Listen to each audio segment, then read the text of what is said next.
I tend to spend most of my photography is photographing Black people because their voices need to be heard. Their viewpoints need to be seen. Their existence needs to be acknowledged. People forget that in the early years of photography, Black people didn't exist because film was limited, cameras were limited, and so a lot of the earliest images are only of white people. It wasn't until like the Polaroid camera got invented and cameras went to the masses that we started seeing representation of Black people in photographs like everywhere. Yeah.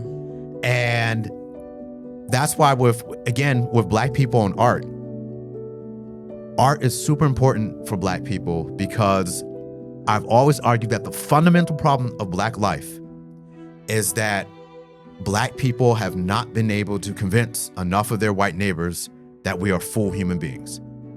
We lost that coming into America as slaves, that it was a chattel slave system that reduced Black people because of the color of their skin to mere property and not humans.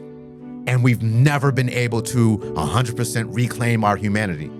That's why we could be lynched. That's why we can be shot by the police and under dubious circumstances. That's why our history can be erased, because we're not seen as full human beings. You don't do that stuff to full human beings. Mm-hmm. But only humans make art.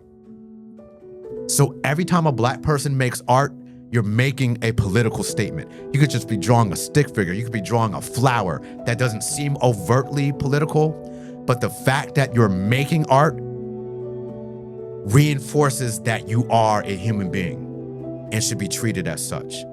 And so art is of immense value to Black people, and it's always political, even when they don't know it's political.